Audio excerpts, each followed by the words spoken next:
He's also going to be saving up a battery and deploying that battery to try to defend as much as possible.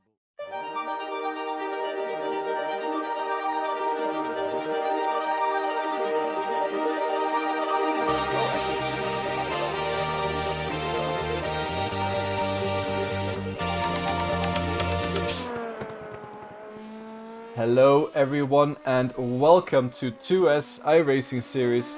I'm joined by Nico today in the commentary booth, and this is a very exciting day for everyone here at 2S. Nico is one of the managers of this series, and yeah, we are very happy to get on the way. The first iRacing series we've had in 2S so far. We're halfway through qualifying right now, and so far it seems that Molnar Petter is on pole position. Good evening, Chris. Yeah, it seems like Molnar has pole position so far. The gap is about 3/10. We have Dominic Illichner in second, and then a 4/10 gap to Timo Brown in third. I think Matthias is still finishing his qualifying. He's on a 14.9 so far. It's not really what he would have aimed for, I guess. But if this is his second lap, then he can still improve. Indeed he can, and so we're running the same quali settings that you do in normal series. I'm not too familiar with iRacing, so Nico, if you could quickly talk us through how this series works, that'd be great. So for the qualifying, the drivers have 10 minutes and 2 laps, so it's very similar to the official races that happen in, for example, IMSA and ESS. Only there it's 8 minutes. But yeah, drivers only have 2 laps to do a lap time for qualifying. And after that we will get going with a 60-minute long race, which will include 1 pit stop. And it will have a rolling start. Yeah, so it's quite an interesting format. It's similar to the one we run for ACC, which is also generally 60 minutes, but in ACC we also do have different formats in the series itself.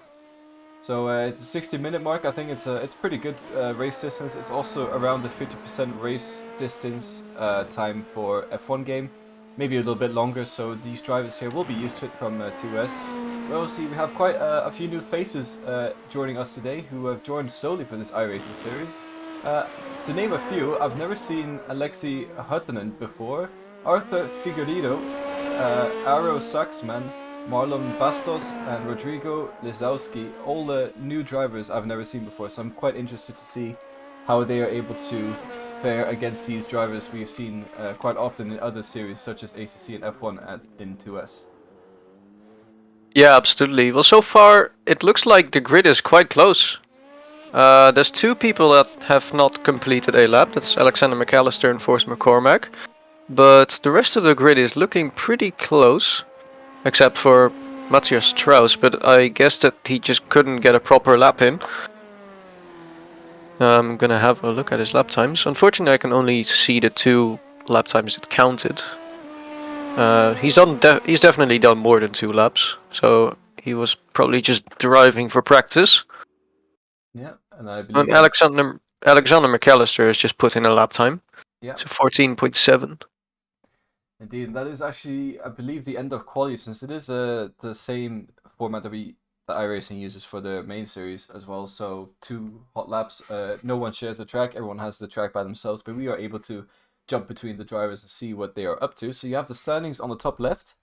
You can see that is Molnar Petter, the pole position sitter for the first race in iRacing. However, we did sort of expect that, as he is one of the faster driver, if not the fastest on the grid. Dominic Illigner, a great showing as well. Only 3/10 behind Petter, so pretty, a solid 2P2 position right there. So car number 20, Alexei Hutton, never seen him drive before. 3/10 behind Illigner, solid start. And then behind him is actually quite close, all the way down to Owen Turner in P6. There's only 2/10 in between them. So Timo Braun, Arthur Figueiredo, and Owen Turner. It's going to be quite a close battle between those drivers, I believe. Notice how between Vito in P7 and Neil in P9, which is actually Bailey, there's only 200s between those 3 drivers. Oh, yeah. That's actually that's very close. Yeah, and that's both.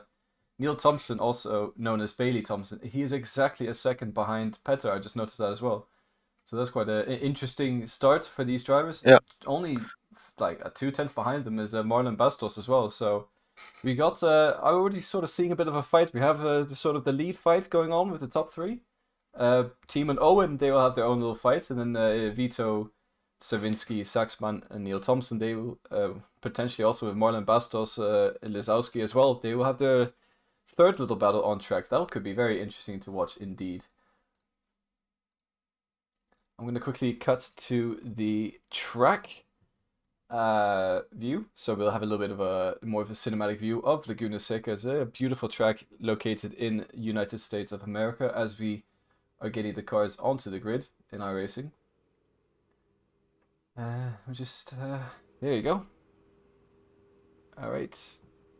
Yeah, the cars are slowly lining up on the grid now, as there is a 2-minute window that the drivers can get on the track, I believe. So they can get their setups ready and they can prepare themselves mentally for the race start.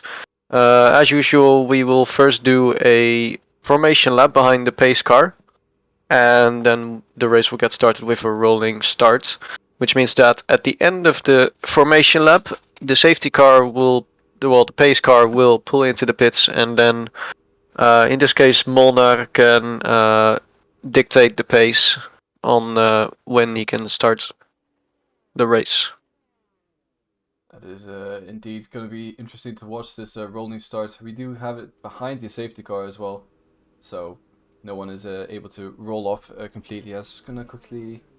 there's no countdown timer on the session itself, so I'm going to have a quick look at this broadcasting tool. Do bear with us. I have used this tool once before. It's still quite new to us here at 2S, so we're getting used to it, so I do apologize for any hiccups that may have occurred along the way during the stream, but we are trying the best we can to produce an entertaining race for you guys and also for the drivers who are on the grid today, with quite a few custom liveries as well. We're using traded paints for that.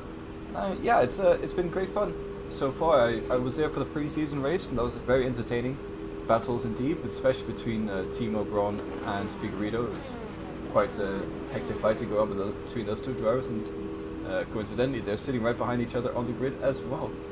So let's cut back to this grid view, and just almost get going under the safety car. As you can see, it says start lights getting ready, so that's going to display until we get going, and then there's say green lights at the top for just about a lap, and then the race is truly underway by the time we hit the start finish straight after this lap.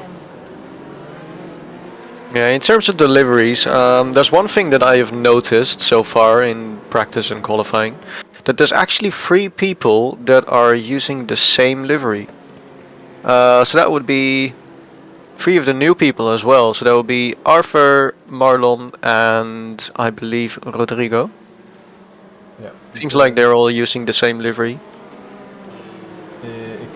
Is it a potential default? No, it's not a default. No, it's definitely not a default.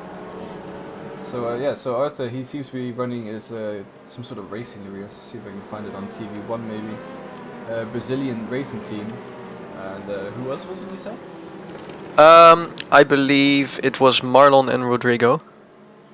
Marlon and Rodrigo. So let's quickly have a look at what Marlon is running and see if it is indeed the same livery. That is interesting. So maybe we have a team of drivers here joining us for 2S. That was nice to see.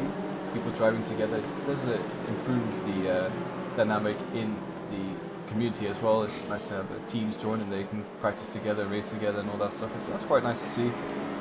So I love that. Look forward to seeing more of that sort of stuff. If more people join. Of course, if you do want to join 2S, links will be in the description.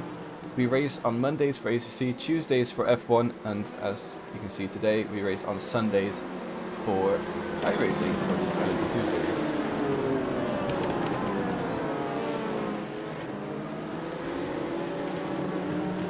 Yeah, we're almost coming to the end of the lap. There's only 2 corners to go until the pace car is going to pull into the pits, and then Molnar can decide the pace that the grid is going to do, and then he can choose when he is going to start the race. So and I'm going to jump on with Dominic Illigner, as I assume he's going to send something around the outside into turn 1. So we're coming to the final corners now. Molnar dictating the pace. I wonder if he's going to floor it on the exit. Looks like he has, and Dom has been caught sleeping a little bit. Already getting overtaken by Alexi Hutman. I'm not sure about the rules that if you're allowed to overtake the flag, but I'm sure iRacing will settle down and complete the rules by themselves as Dom loses out of position into turn 1. No incidents just yet. People going side by side, a little bit wide from the Mercedes liveried car over there. Still getting used to the driving there, so I apologize if you get something wrong. Let's jump back to that battle as that's actually Owen Turner going up the inside of Figueiredo. Nice move there, trying to recover from his going wide in the start. And there's a spinner in the background of Alexander McAllister. That is very unfortunate as he is the first driver to hit the wall in this series. And behind him we have Figueiredo and Saxo fighting each other into the few corners as Dominic Gilleder is also surmounting a battle onto Huttunen. But yeah, it seems that Petter already... There's a big crash. Just at the fast left-hander right before the corkscrew. It seems like a few cars just went off track. Yeah, yeah. I'm not entirely sure if there was contact beforehand. I'm just gonna go check real quick what happened up there. Yeah, there's also a driver off track there of that is a Saxman. So the 2 Brazilian racing team drivers had an incident. I'm sorry that was not caught on the cameras. I was trying to flick through to see if I can catch it, but unfortunately I was not able to catch it. But so that is not great for them. Hopefully there's not too much damage for those drivers. As Matthias Strauss is already in the pit lane, as you can see in the pit lane indicator. That is interesting. So maybe he has quite a lot of damage or a meatball of some sort. I could try and catch the replay on the iRacing replay system, but yeah, let's see if Nico can find it first. Yeah, I found it. So what happened is Arthur, he was in P5 and he went into the corkscrew, and it looks like he just caught the curb on the inside a little bit wrong, and then the other cars just had to avoid. It seems like that Rodrigo has made some contact with him, and later on there was actually a spin going on in the corkscrew as well. That's Matthias Strauss that went around. So yeah, definitely not a very calm first lap of the race. But we're just gonna quickly catch up and see how everyone else is doing right now. So Arthur is now in P10 behind Alexander McAllister. Definitely has lost a lot of time from that spin, and he's looking to recover that now. He has plenty of time to do so in the race, as we're only 7 minutes in so far. Yeah, and then I believe that is Marlon Bastos in the background there going into the pit lane. Yes, he has gone into pit lane, so he'll be the second guy to go into pit stops, I guess, to repair some damages, as well as McAllister is fending off Figueiredo here for that P9 position.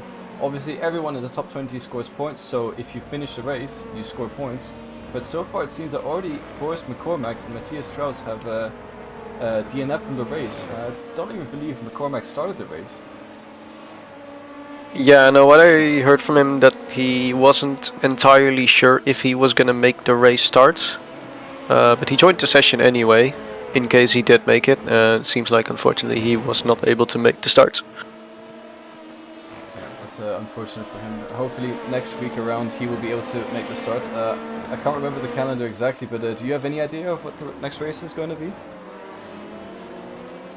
Excuse me? Yeah, okay, so the next race on the calendar, what's it going to be? Yeah, the next race on the calendar, next week, it is Spa-Francorchamps. We will be racing the endurance layout, which is, I believe, the usual layout, as we are used to from F1. Yeah, and I just cut there to McAllister going off the road. I don't know if he went a bit too deep into the braking zone, but that's allowed both Figueiredo and Saxman to get through up into the P9 and P10 positions respectively. And now Saxman is surmounting a charge onto Figueiredo. As you can see, he's trying to go around the outside into turn 1, but he's not able to quite make it stick as Figueiredo sticks his node on the inside there and maintains his position. Saxman is going to have to stay behind for a little while, but these two are fighting tooth and nail already to try and catch up to the rest of the field after their damages early on. We know they have pace, so they can potentially catch back up to Vito Sawinski, who is sort of driving by himself at the moment. And maybe there is a battle brewing there that might come a little later on in the race. Look forward to watching it. Yeah, it looks like Dominic Illichner is only half a second behind Alexi Hurtunen in the fight for P2.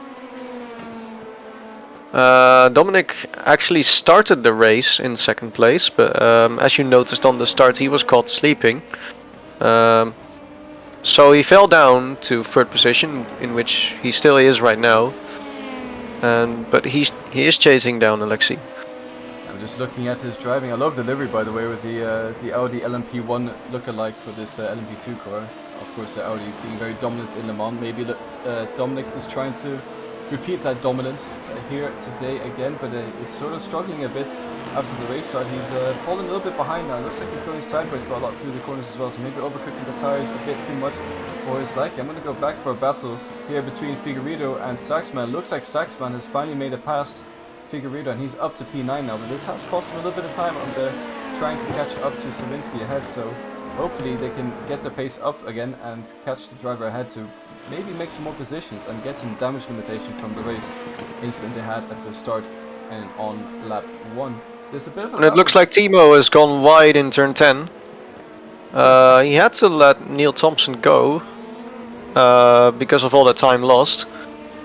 Definitely not ideal for him, as well, he wasn't front at first and he was looking faster as well. He just made a mistake and it cost him quite a lot of time. Yeah, it's quite unfortunate. Timo obviously very accustomed to the iRacing model, and Neil Thompson, I think he's a little bit has a little bit less experience than Timo does, but obviously also a very fast driver. Timo doesn't really often make mistakes, but when he does, I guess Thompson is right there to take advantage of him. So we caught the end of that incident. Timo running the BMW livery that reminds me a lot of the BMW Sauber from F1 days. And if you see any driver with BMW livery on the track, it doesn't matter what sim it is, it's most likely going to be Timo. But yeah, it seems there was a good battle there. He has quite a lot of pace in him, so I don't expect Thompson to drive away now. I expect Timo to get up closer.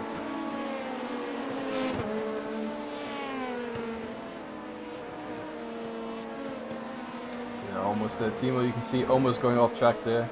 Is pushing quite hard. I've heard these cars are very difficult to drive, especially under braking. They're very skittish, and some drivers are definitely more accustomed to that than others. And it looks like Vito Sawinski's had an issue of some sort, and he's definitely had a massive incident. I'm gonna quickly rewind that, see if I can catch what happened there.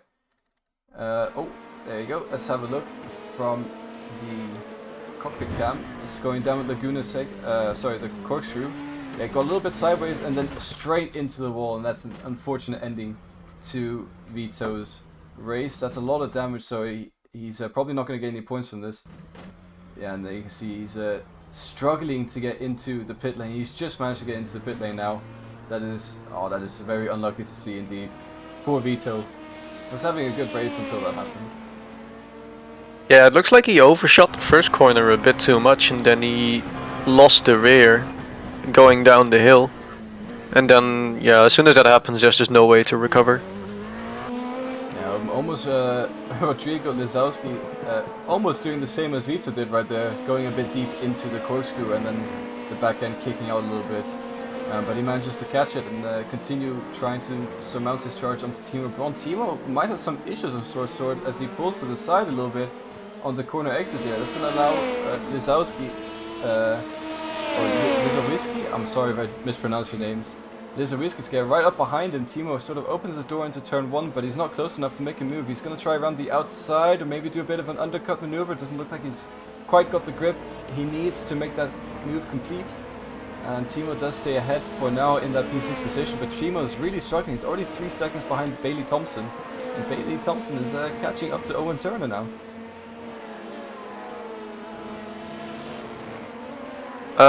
Yeah, Bailey is looking faster. Last lap they did about the same pace, but Bailey's fastest lap is 4/10 faster than Owen's fastest lap during this race.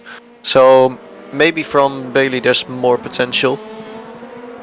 So we will likely see a fight in the near future. Yeah, definitely, and there's still a pit stop to do, remember, and sometimes you can go a little bit deep in pit stops, and some people lose a few seconds, some people gain a few seconds on the pit stop, so you might see a bit of an undercut happening as well later on in the race. Around the 30-minute mark, I'd assume, is when they would go in and refuel. I believe the tires can last the whole race, but they definitely have to refuel in order to last the full 60 minutes.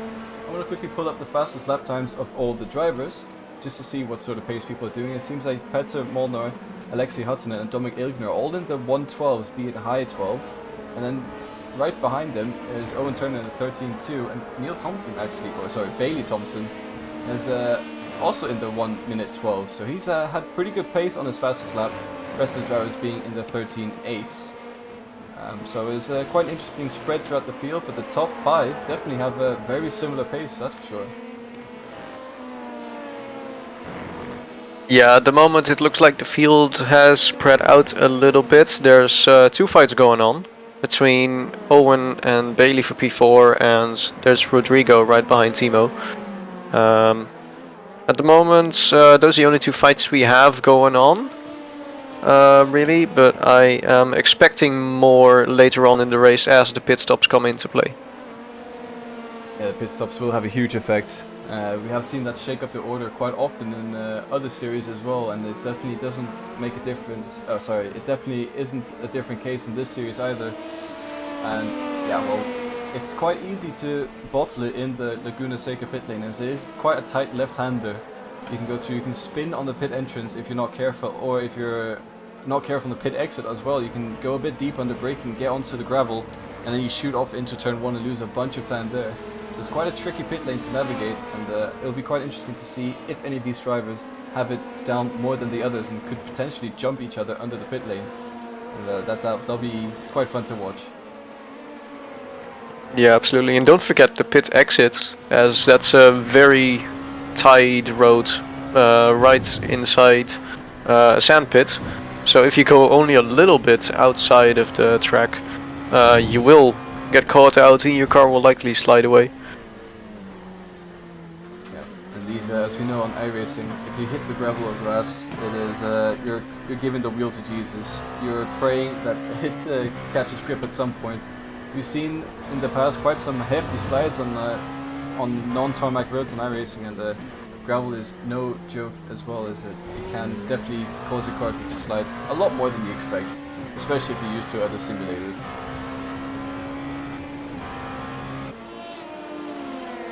Yeah, it looks like right now Lexi and Dominic are both closing in on Molnar.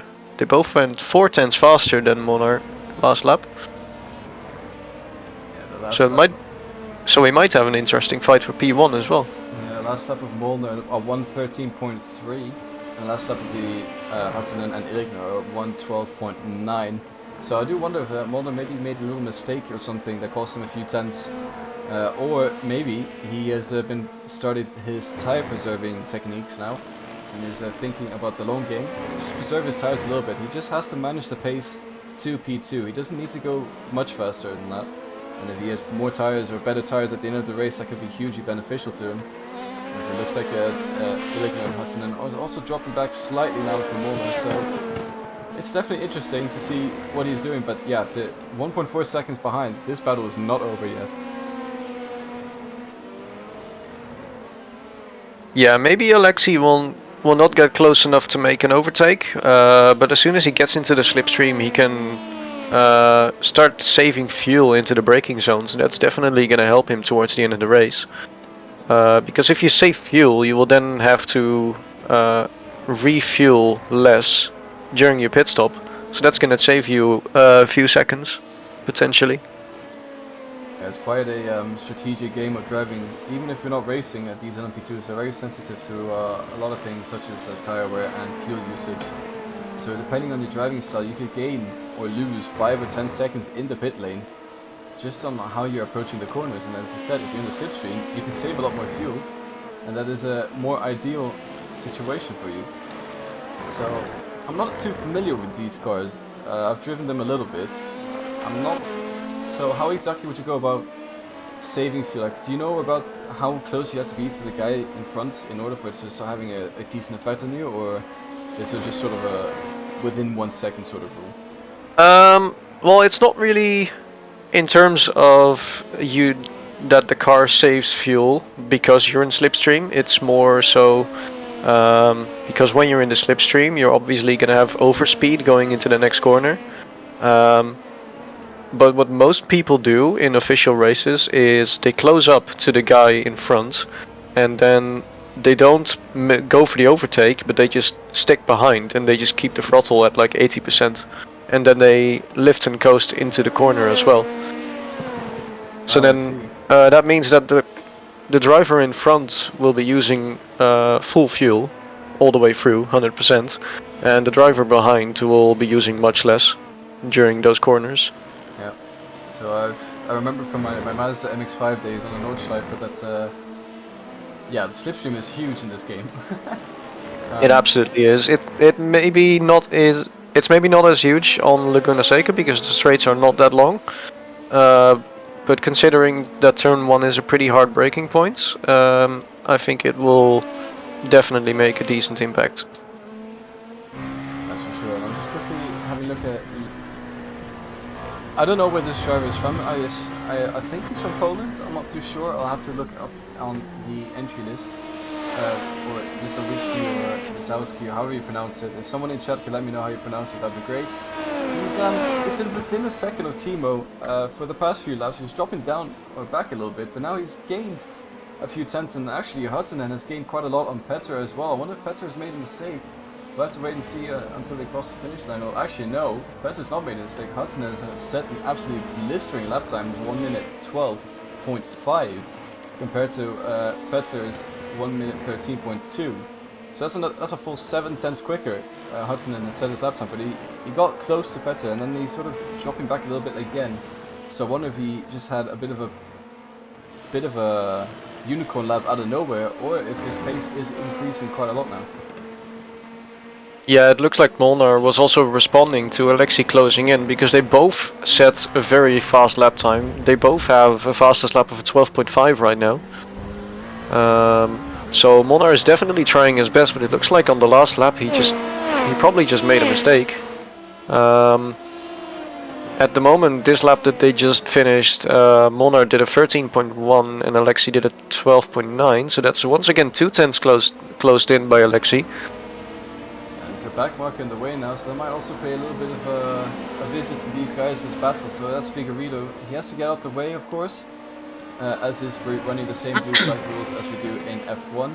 And it looks like he does get out the way the best he can on this track. It is quite a tight track, so it's difficult to do, especially when the cars are running within a second gap.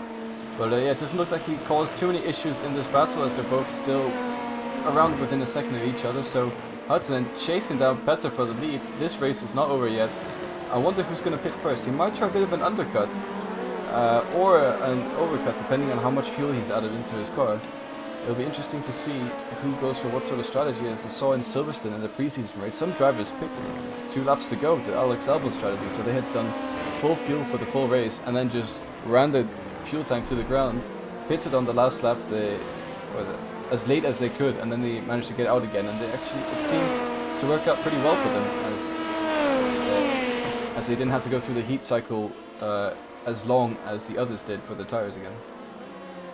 Yeah, main importance thing is though with these cars they do not have a very large fuel tank, which means that on a full tank I believe the maximum you can go is about 40 minutes. So I'm expecting most people to pit about 35 minutes into the race. That sounds about right, as we're approaching the second set, or the second back marker of McAllister, and Petter has made his way through very nicely there.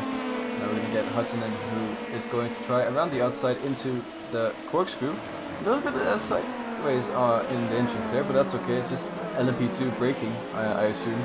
It's quite a sensitive car under the brakes, and I'm sure a lot of you have tried it before, and if you haven't, well, it's Nico. We're both one to understand that it is not a car for us, especially under braking. Yeah, it's definitely a difficult car to drive. Usually, I don't really mind too much, like which car I have to learn, but especially these cars are pretty difficult under braking. I'm currently participating in a Formula 3 championship as well, and the Formula 3 cars also have pretty difficult brakes, but in my personal opinion the LMP2 is still quite a bit more difficult than the Formula 3. Yeah, that's what I've heard from quite a lot of drivers as well, and there's quite a brilliant battle between McAllister and Figueiredo happening here, as McAllister seems to have got a bit of a poor exit. Figueiredo going up the inside. McAllister cuts off Dominic Inlegler a little bit, so that's unfortunate for Dominic. But they are fighting for that P10 position right there. Obviously McAllister's not pitted yet, as you can see in the pit timing board, but Figueiredo has, so he's on for a bit of a better finishing position than McAllister. But that was a nice little scrap there, and I'm going to quickly jump to what's happening between Timo and Lazowski, because they're right behind right next to each other now on track. Yeah, the gap is about 2:10, so it looks like Rodrigo is closed in once again. He's still keeping the pressure on Timo. 25 minutes into the race, so we're almost halfway, and these two are still pretty close together. I wonder if there's going to be any fighting soon. I do wonder, as it looks like Neil Thompson's going past Owen Turner. I wonder what's happened to Owen Turner, as he made a mistake. We'll have to look at his lap time. In his last lap, it says it was a 1:18.2, so he has made a mistake somewhere, spun the car around or something, or hit the wall maybe. So he might have some damage as well, which could lead into the battle between Timo and Lazowski, or behind him. So that is interesting. Bailey Thompson, I need to get used to that, is up into P4 in his debut iRacing race. Well, so I guess it's all their debut races. Yeah, it looks like Owen just locked the brakes under the braking for the final corner, and so his car went sideways into the corner, but he managed to catch it, but he also overcorrected it a little bit, and then he went into the gravel on the side of the track. So that's what cost him 5 seconds in the final corner and allowed Neil Thompson to overtake him. Yeah, so Neil Thompson obviously... I'm just going to continue to say Thompson. Thompson was around a second behind Owen for most of this race already, and he just capitalizes on a mistake from Owen. Owen also seems to be gaining again on Timo and Lazowski, so he has corrected his mistake and he's sort of driving away from them again. Might be able to catch up to Thompson depending on the pace difference, but Lazowski is very close to Timo now. I think it's soon we're going to see a move happening between these two drivers.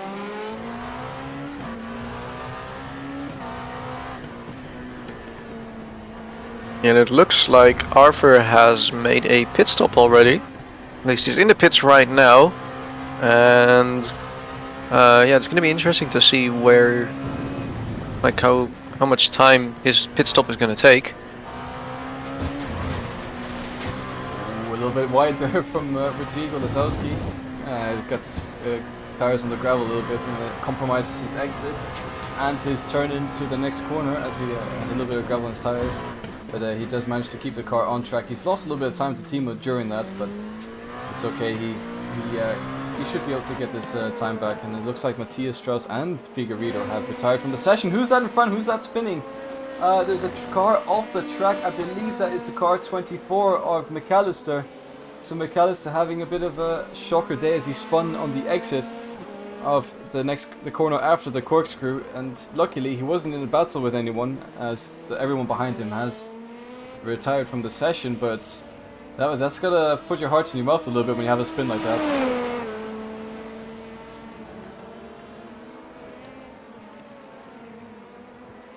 Looks like there's not really any battles going on at the moment. Molnar Petker has again extended his gap to 2 seconds up front, so he's been responding lap after lap to Alexis Huttunen's pace. Dominic Illigner also seems to be dropping behind Huttunen at this rate, so people just sort of, it looks like they're all placed in a position where the guy ahead of them is faster and the guy behind them is slower. So that obviously doesn't create a lot of battles on track, but it is very interesting. Laguna Seca is one of those tracks where one tiny mistake can be very costly, as we've just seen with Alexander McAllister. So don't just leave yet. The end is not happened yet. It's not over till the fat lady sings. And I'm pretty sure we're going to see some more action during this race, even though we're in that sort of awkward transition period between battle, everyone settle down, and then battle again at the end. Yeah, it's quite usual in racing where you can have multiple minutes of nothing really going on, because it's just people either building a gap or trying to break down a lap by doing faster lap times. It's usually at the start of the race where the pack is bunched up and people can fight each other for positions, but later on in the race those gaps will start forming. Maybe people will have had incidents and they are slowly working the way up the grid. Yeah, I'm just going to quickly pull out the last lap times of all the drivers just so people can see what sort of pace is happening. And it looks like Alexi Huttunen and Molnar Petker are running identical pace at the moment. Dominic Illigner is running a little bit slower at the 13.4, and Neil Thompson looks like he's made a mistake on that lap with a 1:14.2. Owen Turner, Timo Braun running basically identical laps as well with a 1:13.8. A little bit quicker behind him is Rodrigo Lizowski. I was going to say Robert Lewandowski for a second, but that's not the right name. No, that's the wrong sport. That is the wrong sport, indeed. And right behind him is Saxman as well, running at 13.4, but he is 16 seconds behind. So it's going to take quite a while to catch up with that pace, and it definitely won't be enough until the end of the race. But to be fair, Saxman has not, well, he hasn't pitted either, so yeah, he's running his race by himself as well at the moment. If he did go into the pits, he might be battling with Marlon Bastos, who is just a little bit behind him, as we see the last laps updating slightly now that everyone's crossed the line. Saxman running even quicker now. That is quite interesting to see. He is surmounting a charge and potentially going to be in this battle between Timo Braun and Lizowski at the end of the race. Yeah, it looks like over the past few laps Lizowski had been dropping back from Timo a little bit, but now he's slowly catching up to him again. Yeah, it's very... Sorry, I'm just going to have a chocolate egg real quick. I feel like a little bit snacky, so I do apologize for any anything you heard on stream. Everyone needs a refreshment. Yeah, just a wee bit of a chocolate egg. It's just all the leftovers from Easter. In this case it's a Tony's chocolate only egg. Very good chocolate. Chocolate very good. Not sponsored, by the way. No, definitely not sponsored, but if you are watching this... yeah, I was going to say, it's quite a rubber banding effect Timo and Lizowski have next to each other. And they're both catching up to back markers now. No, well actually, the back marker... It is Marlon Bastos. It seems to be, but Owen Turner, what has he done? He's made a mistake of some sort, because he's not gone past. That is quite interesting. Or is it maybe a case of Marlon not letting them past? It could definitely be a case of that, but that's just heated up this battle completely. Yeah, absolutely, because Timo's now right on the back of Owen. This is now a three-way battle for P5. And Owen, I don't know, it does sort of look like Marlon's not letting anyone past. And Owen, a little bit skirmish on the exit there of the corkscrew. Timo Braun right up behind him. But that is gonna apply pressure to Owen. Owen better not making any mistakes now, and he's gonna use 2 positions into the pit lane, dives Rodrigo Lisowski. So I'm guessing that's his pit stop, getting it over with. As he probably feels like he's losing a little bit of time in this battle, but Timo got a quite poor exit there on the final corner, and Owen's got now a second of breathing room to Timo. That got a little bit exciting there as Timo's running just 2 tenths behind him. And now Owen has to try and navigate the back marker in front of him. Yeah, so as Rodrigo pulled into the pits, he is our first planned pit stop of the race. Just over the halfway point, we are 33.5 minutes into the race. And by the sounds of it, by the looks of it, Rodrigo has gotten going again. It's interesting you're saying 33 minutes into the race, because both on for me it says we're almost hit the halfway point. There's 30 minutes and 40 seconds remaining, and also on the race timer on the top left there you can see there's 29 minutes into the race. So I wonder if does your timer take into account the opening laps? And then Neil Thompson. Yeah, that's the elapsed time.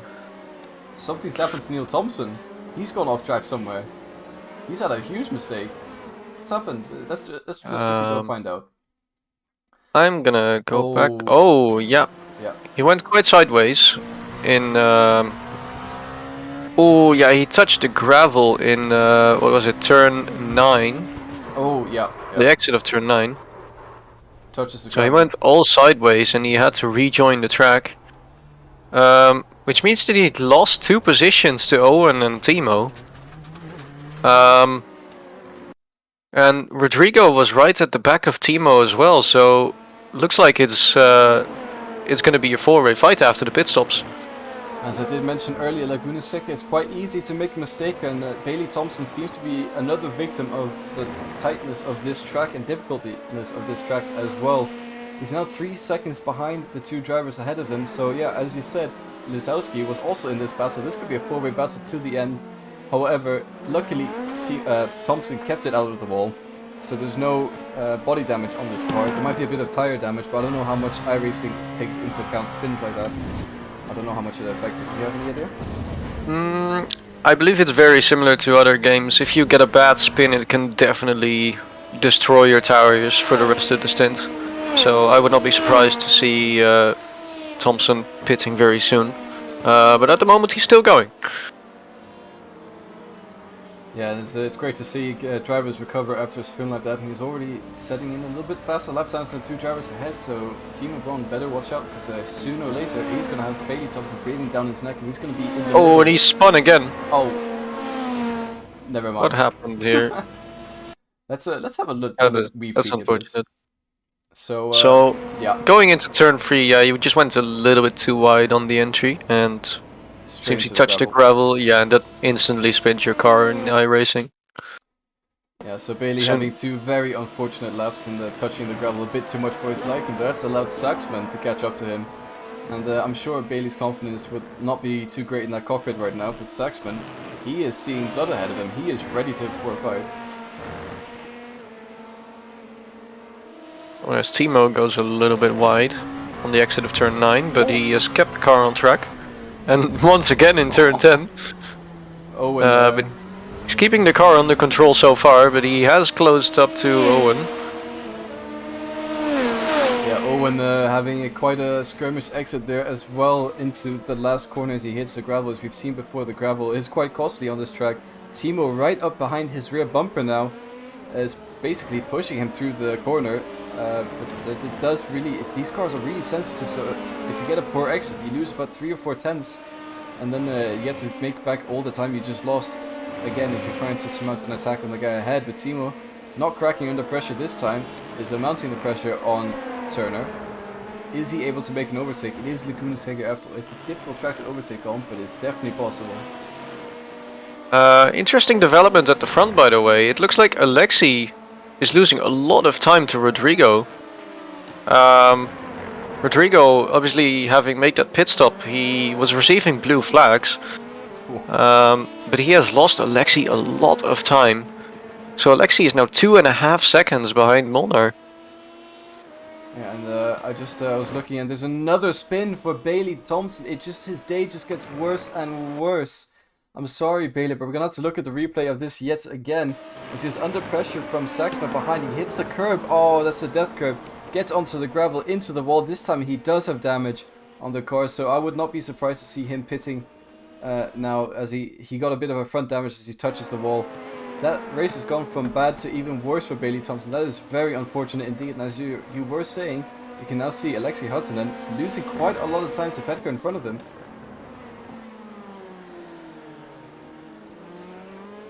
Yeah, now we're just waiting for the other drivers to make their pit stop.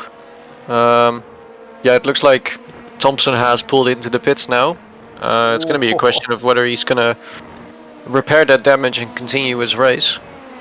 Timo flirting with Timo the once, yeah, a little bit too much if you ask me. Yeah, but he's kept the car going so far. If he continues like this, it's only a matter of time before he's off the track. Yeah, he's probably getting a lot of these 1x messages as he's been on the limit of this track and getting into the gravel 2 corners in a row. He sees him lose quite a lot of time to Owen Turner ahead of him. None of them pitting just quite yet. You said these tanks last about 40 minutes. I do believe they've all just gone full fuel and decided, right, I'm going to pit when I run out of fuel, and that seems to be what has happened. Is Bailey Thompson still in the pit? Is he exiting the pit lane now? He does. Is he going to get overtaken by Marlon Bastos? It's going to be quite a close battle. It looks like Marlon Bastos has just managed to make his way past. Bailey gets a better exit. Is he going to go up the inside into turn 4? It doesn't look like he's going to do it just yet, as he does have to make sure he keeps his tires under check. But to be fair, Marlon Bastos has not made a planned pit stop yet. He still has to somehow manage to get to the end of the race with a full tank of fuel, so Bailey Thompson could still get this position. But he is almost, if you look behind him, no, Bailey Thompson off the road again. He's able to keep it out the road. He does just about keep it out of the wall. He managed to keep the car straight. So that was very well done. Bailey Thompson yet again off the road, somehow doesn't get into the wall, keeps the car on track, spreading gravel everywhere.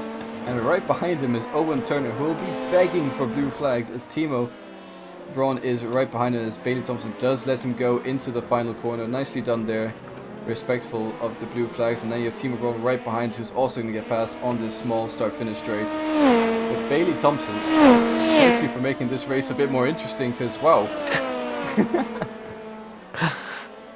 Yeah, so on the previous spin, Bailey has hit the wall and likely has had some damage, but judging from the time that he spent in the pits, he didn't repair any of the damage. To put it into perspective, Rodrigo Lesowski spent 45 seconds in total in pit lane, and Bailey spent 42 seconds. That's even 3 seconds shorter. Yeah, and thanks to this beautiful tool we have on the broadcast, I'm going to quickly pull up the pit info, and so you can see what Nico is talking about. And as you can see the pit lane times. Oh, Bailey Thompson! Oh, massive crash for Bailey Thompson. He is into the wall hard. It actually looks like his car is stuck in the ground, but he manages to get the car going. But that was a huge hit for Bailey Thompson. That would not surprise me if he retires now. I'm going to have a look at his cockpit. Yeah, he hit the curb on the inside. He just turned in to the corner too early, and he just jumped across the curb and went straight into the wall. There's no way to stop that car. There's huge damage as well for Bailey Thompson there, so I would not be surprised if he retires. Let's have a look, and we can see that. Yeah, and Owen Turner is in the pits, by the way, from what I can see. You can now see that. Also, you can see how long his pit stop is taking with this pit stop tool we have here. As I just see a mosquito on the wall. I'm gonna put this right there. Oh. Goodbye, mosquito. Very good. Yeah, so looks like Alexander McAllister has also made his pit stop just now. He spent 44 seconds in pit lane, so that would be about an average pit stop. Yeah. Owen Turner is getting out of his pit box right now, and his pit time was 44 seconds. So the question is going to be, where is Rodrigo Lesowski? Yeah, he's just crossed the start-finish line now, so Owen Turner will come out ahead of him. But yeah, by quite some distance. Yeah, so that actually might spell some good news for Timo Braun, because Timo was only about 2 seconds behind Owen Turner, so I think you're right, the battling Lisowski had early on with Hudson has cost both of them some time. You see right in front of Owen we have Saxman, who's yet to be in a pit stop. But yeah, he's a... Oh, sorry, that's not Saxman, that's the other driver with that... Actually, wait, it is? Why? Okay. For some reason he's number 9 on the list, but it says number 20 on the car, so that is Saxman right ahead of him. Sorry. Oh. Wait, does it? Wait, no. Huh? Sorry, I am no. very sorry. That is Huttunen. So Huttunen has managed to lap Owen, so which means he probably also has managed to lap Timo Braun. As you can see with the pit stop timer, Neil Thompson having an extra long pit stop this time around. 90 seconds so far. Yeah, I'm wondering. He is likely retiring from the race. He has just retired from the race. Yeah. So that's understandable. He was all over the place, to say the least. Went off the track 3 times in a row, and yeah, was unfortunately it ended his race in the pit lane. And as you Owen turned in the background, getting quite far off the racing line as well onto the gravel, somehow keeping it on track. I'm interested. Dominic Illigner is in the pits. He has finally made his pit stop from 3rd position. Yes, indeed. But, I believe he was which around means 9 seconds behind Hudson when he went into the pit lane. So, yeah, I think it seems like a pretty solid podium position finish for Illigner, but P2 is sort of slipping away from him at this point in time. Yeah, and as Dominic pits, he is temporarily losing the position to Timo Braun and Aro Saxman. And potentially to more people as well. Depends on when he comes out of the pits. No, he is out of the pits already, so it's only 2 positions lost from the pit stop. Now we have both Petzer and Hudson in the pit lane as well. They're actually quite close to each other, so we might see a lead change under the pit stop, depending on how they navigate this one. It should be very similar pit stop times though. But this could be Hudson's chance to get out ahead of Petker. They're right behind him in the pit box as well. I'm going to try and keep an eye on that one. Timo Braun and Aro Saxman are the only 2 drivers who have yet to pit. And Timo Braun, depending on depending on how his pace has been compared to Owen Turner, could potentially get out ahead of him. So that's also an interesting battle to see under this pit stop. Timo now goes into the pits, and Aro Saxman might follow closely behind. Yeah, so Molnar and Alexei both had a 40-second time spent in pit lane, so no difference made there. The gap is about 3.5 seconds at the moment. So right before the pit stop, Alexei has been losing a bit of time. Yeah, it's quite similar. I'm gonna have a look at where Owen Turner is on track to see where he is gonna come out ahead of Timo. He's just coming into the final corner now. Timo Braun is still stuck in his pit box. He's actually just gotten going, so he's been dropped off the jack stands now, and he's getting out of the pit lane. This is going to be quite close into turn 1. As you see, Owen Turner sees Timo. Timo actually a little bit sideways there on the pit exit as he puts his throttle down after letting go of the pit limiter. He will have the tighter line, Timo. Will he get out ahead of Owen? It's going to be very tight on the pit exit, but it looks like Owen Turner's just managed to keep his position compared to Timo, and Timo is 5/10 behind Owen Turner. Now this battle is going to continue, but Timo's chance of overtaking Owen under the pit stop has not worked out for him.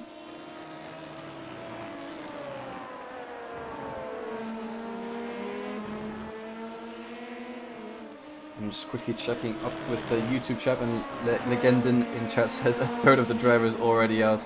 Well, I guess that's sort of the Laguna Seca effect. Like Forrest McCormack was never able to start the race.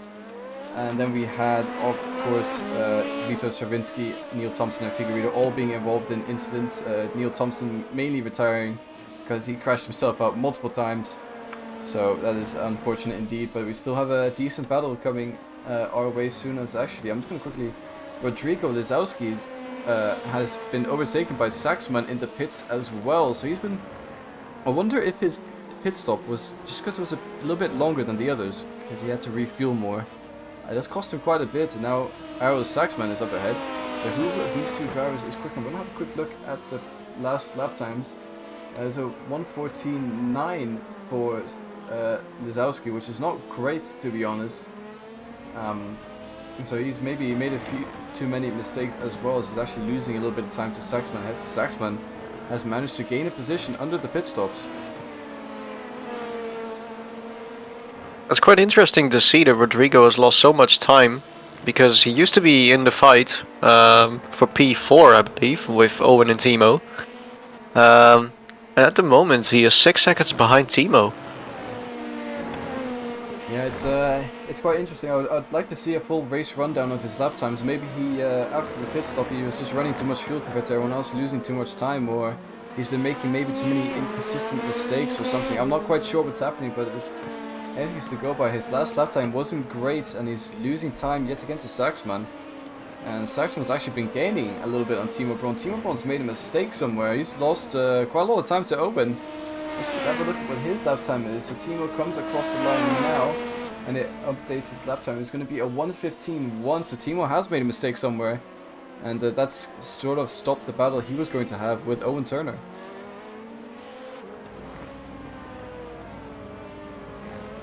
Yeah, it looks like the gaps have widened again a little bit. Oh, Timo. Wait, is that... Track. What? Oh, Timo is very far off Ooh. track. All 4 tires onto gravel. Somehow he still manages to make the corner. I don't understand how he does it. This man is an ice driving machine at the moment, because, well, the gravel feels like driving on ice, but that's definitely not helping him with his case against Owen Turner, and especially not against Saxman, who is ever so quickly closing in on him. Yeah, and it looks like the fight for P1 is over now, because on the previous lap I saw Alexei went wide on the exit of turn 9, and he clipped the gravel, which sent his car sideways. Because of that, he's now 12 seconds behind Molnar. What I find very interesting with that is that Dominic Illigno was not able to capitalize on that, so he might have had a mistake himself somewhere. He's still 7.1 seconds behind Huttonen. I believe the gap between those two was pretty big to start with. So the question is going to be what the state of Alexei's tires are, and if the spin will make any impact for his pace towards the end of the race. Yeah, and up ahead you quickly saw Owen Turner getting past a back mark. I believe that is Marlon Bastos there. As I quickly have a look at the track map, it's hard to spot with the numbers. Yeah, it does look like it was Marlon Bastos. And he is running in P9 currently. Last of the finishers, if he does finish the race. But P9 is still a very solid position. It does give you quite a lot of points. As I'm saying, it might, no matter how hard hitting it feels to not be able to complete the race, if you do complete the race, as long as you finish inside the top 20, you get points. And we've seen before in previous seasons of different series, it can come down to the wire between 1 or 2 points. As Timo gets very far off track, almost goes sideways, still manages to catch his car somehow, but that's allowing Saxman to get ever so slightly closer to him. Yeah, it looks like Timo has been doing plenty of off-roading today. But he has managed to keep his car on the track so far. Well, technically not on the track, but at least it didn't go around. He has managed to keep his car out of the walls. I think that's the best way to put it. Absolutely. And that's pretty well done, actually, considering that he went off track quite a couple of times. Yeah, the car control in this driver is something else, that's to say the least. Even with all these hassles and fumbles he's had, he's still in P5, but that might not be the case at the end of the race. As Saxman right behind him. We're going to quickly have a look what's happening with Bastos up here and Owen Turner's. Bastos is not... He's let him through, but he's not been dropped. So maybe Owen Turner's struggling a little bit as they both go through the corkscrew. Of course, Bastos is allowed to unlap himself if he feels he is faster. But at this point in time, I think he's just sticking close to Owen Turner for maybe Owen Turner to pull him up through the field. Yeah, that is likely what is going on. I'm not entirely sure about the lap times. Their fastest lap time was for both drivers, a 13.1. Looks like on the previous lap Marlon went 0.4 slower, than Owen. Of course he's right behind him right now, so there's not really much you can do with the lap times. Not really much to compare. Yeah, but even though he is a lapped car, it looks like Owen Turner's getting put under a bit of pressure as Timo Braun's been able to catch up a little bit on Owen Turner. As Owen's had a decently poor last lap with a 1:14.7, as you mentioned, and it's not great. An arrow! Saxman went off the track in turn 5. It looks like he lost the car on the braking, and I believe he's stuck in the wall. Yeah, and he is indeed retired from the session, so we're gonna have a look as he goes into, I believe that is... Oh, I can't find it on the track map. It's the braking point for turn 5. Yeah, so as you can see, it looks like he just dips his tires on the gravel on entry. Sorry, I'm just quickly gonna find it. So you see the curb runs out there, and he just gets his tires on the gravel on entry, and straight into the wall he goes. That is a very unfortunate incident for Saxman, and a sad end to his race. And Owen Turner, something's happened to him. What's happened to Owen Turner? He's lost out to Timo Braun somewhere. And, where is Bastos? Something's happened. Probably in the replay. Yeah, something has happened with those two drivers.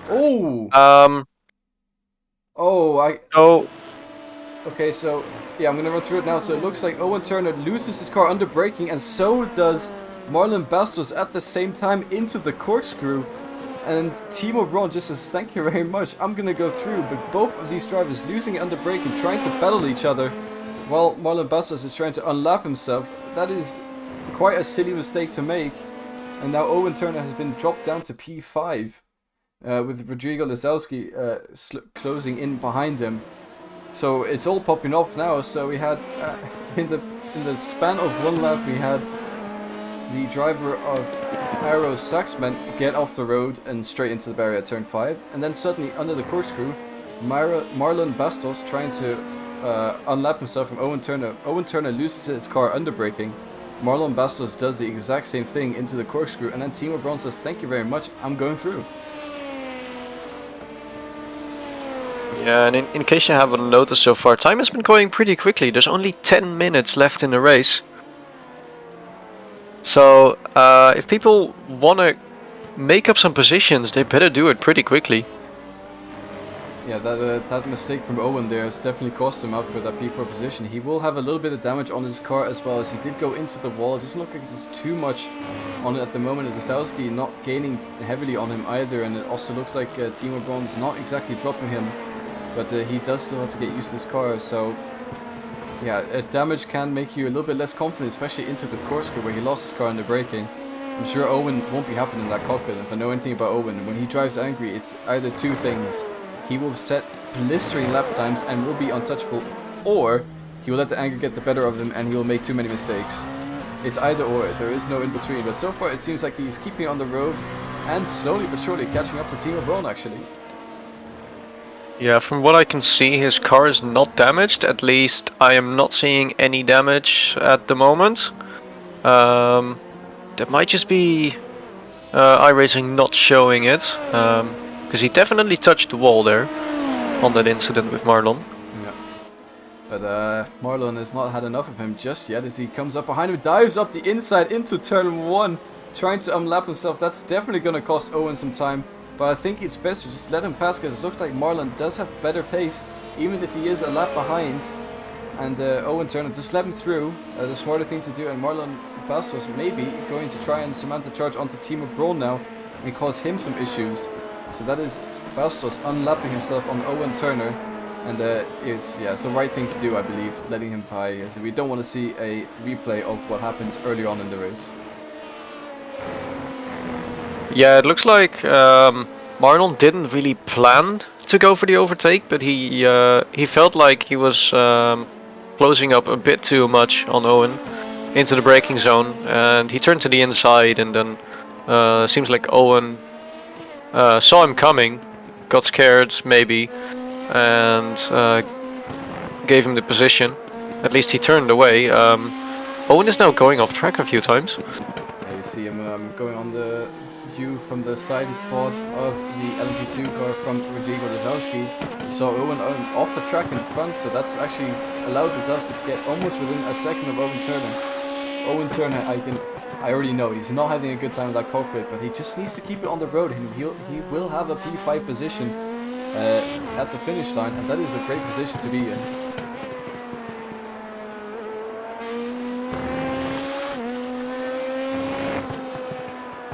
Yeah, absolutely. So, because of the mistakes that Owen has been making, Rodrigo has been closing up. But the question is going to be, is Rodrigo capable of doing better pace than him in those last few minutes of the race? We only have like 6.5 minutes left. And of course, the final lap once the checkered flag goes. The lap times are pretty short. As Rodrigo loses the rear very shortly coming out of the corkscrew, but he managed to keep it.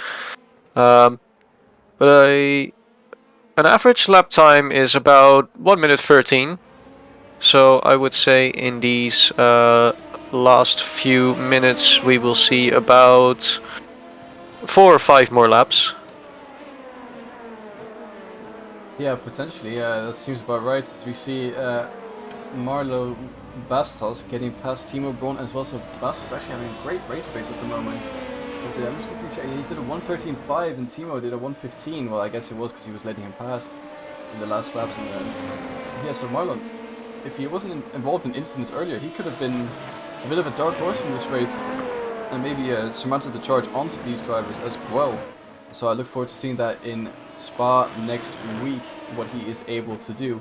Rodrigo Lazowski also closing in on Owen Turner. This is going to be a spicy battle at the end of the race. Oh, speaking of another spicy battle, Saxman just makes his way past McAllister, so he gets back up to P8. Saxman does, and McAllister down to P9. McAllister struggling a bit today, but he's definitely fighting this one out and trying to finish the race as well as he can. Yeah, well done to him. He's not been on the pace so far, but he is at least finishing the race. He's been keeping his car out of any incidents with other cars. He's had 1 or 2 spins, but overall he's had a pretty consistent race. So well done to him to trying to finish the race as best as he can. Yeah, for sure. You always love seeing people, even though no matter how much they struggle, battle it out to the end of the race with themselves and come across the line. And as you've seen today, he could have been P14 had everyone been racing, but people have retired and he's up to P9. That's quite a good point scoring position to be in, especially considering the top 20 score points. And we see Rodrigo Lazowski closing in slightly on Owen Turner. They were running a little bit slower than Timo last lap, but Lazowski 3/10 quicker than Owen Turner. If you can keep this up, we're going to have a last battle coming right into our hands, which will be very interesting to see. Dominic Illigner as well has lost quite a lot of time to Alexei Hudson, so I wonder if he's had another incident himself. But yeah, it seems like also the pace of the drivers is sort of spreading them out across the field even further. It looks like at least the last lap there was a pace difference of about a second between Alexei and Dominic. So those top 2 are just way clear of the rest of the field. They are indeed, and they're in the league of their own. As it was no surprises. I'm going to quickly pull up the iRacing of the drivers here to maybe expose them a little bit, but everyone can find this for themselves. As we see Molnar Petker 6.2k iRacing compared to Hudson's 4.2k, and Dominic Aiden at 3.7. Timo Braun 3.9. As actually Rodrigo Lazowski has nearly 5k, and so does Marlon Bastos. They've shown they've had pace today. Unfortunately with the crash earlier on, but they definitely have pace, so it's going to be interesting to see how they continue to fare in this league right here. So it's definitely not over yet, the championship at Petker. He is sort of in a league of his own, but P2 is still very much up for grabs. Yeah, I believe most people were expecting Molnar to easily win this championship, considering he's a really fast driver. But it looks like Alexei is pretty quick as well, so if he can just keep out of incidents, if he can just keep the car on track, then he's definitely going to form some competition for Molnar. Yeah, and speaking of Molnar, he's only just about 5 seconds behind Rodrigo Lazowski here, and he's been flying today. we're going to quickly go on board with him to see how he takes the corners and all that stuff. Very smooth inputs, you can see, using all the track he can. Even though he's in the race stint and he's 30 seconds ahead, he's not slowing down anytime soon.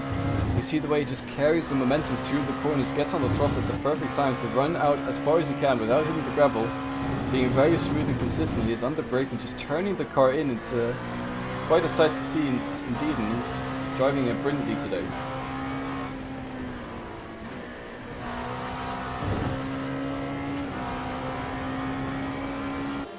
Looks like Alexi Huttunen has a fan in chat. It's Mackinder. Hello Mackinder, nice of you to join us here in chat. Yeah, it's always nice to see people cheer on other drivers. As he says, Alexi Huttunen is the GOAT. I mean, he's definitely showed that he has great pace today and great performance. He's had a few incidents where he might have made a mistake or two. But yeah, it's been a brilliant showing from him today as Petker crosses the line and we have just under a minute left. Now, is it a minute? Is it once the minute is over? Is that the lap we're done, or is it a minute? The hour is over and then plus 1 lap? It's as soon as the hour is over and then plus 1 lap.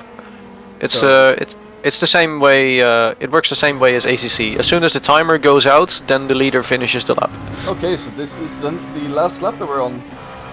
If that is the case. Yep, looks like it is. And there's not really any indications on any of my tools, so I should have to get a little bit of guesswork, but definitely this is the last lap then, if it's set up in that way. So yeah, Molnar Petker, P1, pole position.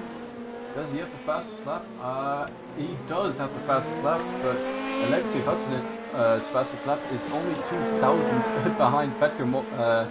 So it's very close between these two drivers. He's just been able to keep it a bit more consistent, a bit more on track. Had a brilliant race, so a grand slam for him today. Qualified P1, has the fastest lap of the race, and is going to come home and take that P1 position as well as he comes across the line now, and he is the winner of the first race in the iRacing Series for 2S. Brilliant drive from him today. And let's not disregard Alexi Huttunen flashing his lights, wiggling his wheel in happiness, it seems, across the line in P2. Brilliant showing from him today. New driver on the grid.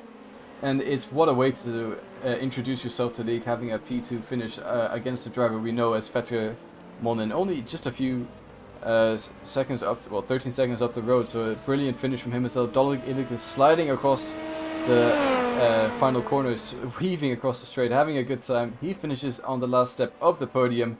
Brilliant race from him as well. I thought he would have been a bit closer to Hudson. He was at the start, but he sort of dropped off at the end of the race. Maybe made a bit more mistakes. So now we're going to have a look at Timo, who is going to come home and finish in P4 as he comes around the final few corners now. And Owen Turner's actually caught up quite a lot on him. So one of Timo's been going a bit slow on these final few corners to maybe make sure he gets home at the end. But he is wiggling his car in happiness as well and almost loses the car before across the finish line. Owen Turner right behind him in P5. Rodrigo Lizowski, we thought would be a bit more of a battle between Owen, but he looks like he's made mistakes and we're finishing 6.6 seconds behind Owen Turner. And then I'm going to quickly have a look, but I believe Marlon Bastos, Saxman and McAllister are still on their laps as they have been lapped, but they I don't know, are they still on the laps? Doesn't show. Well, I believe Marlon was behind. Yeah, he was way behind. So I'm pretty sure the race finished for him as well. Yeah. So it's a shame I don't see a checker flag or anything like you see in quali. I don't know why it doesn't do that for the standings, but this is the race finishing position. So we have Molnar Petr in P1. Beautiful win from him. Alexi Huttunen in P2. Dominic Illigner finishing out the top 3. And then Timo Braun, Owen Turner, Rodrigo Lizowski, Marlon Bastos, Arrow Saxman, Alexander McAllister are the last of your finishers. And we have Neil Thompson, also known as Bailey Thompson, Arthur Figueiredo, Vital Savinski, Matthias Strauss, and Forrest McCormack, rounding out the people who have had a DNF in this race. So that was the first race of our iRacing series that we've had in 2S. I'd say there's a little bit of drama throughout the race. Some people going off track, Bailey Thompson having his excursions and all that.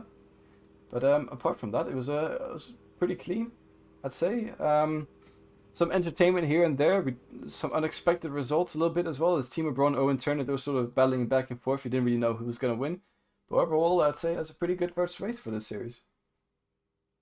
Yeah, there wasn't that much fighting going on for positions between the drivers, but there was definitely enough interesting stuff going on with, for example, the lapped cars potentially getting in the way, and some incidents that people have had, because that's mainly the reason why people have been losing or gaining positions in this race.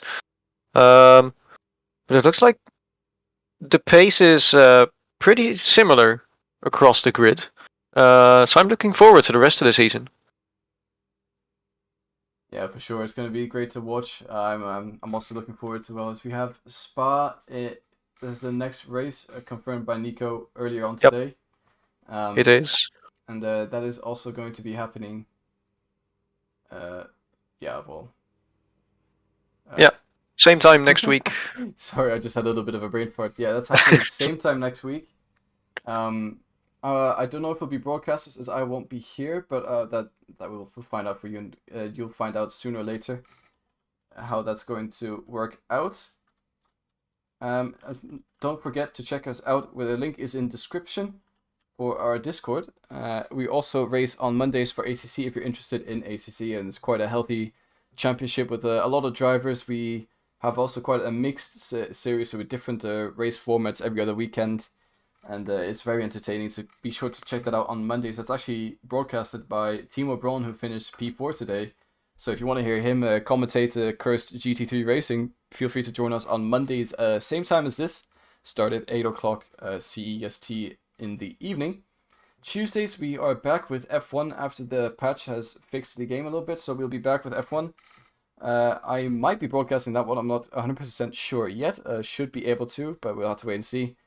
And that is also very exciting. That starts, I believe, at 8:30 in the evening, CEST. It does. As well. Yeah, it does. And yeah, so be sure to check out those series as well if you're interested. And that's about it for me today. I want to say thank you very much to Nico as well for joining me in the commentary box. This is I believe my first commentary gig on 2S was with you in F1, and then here we are again. So yep.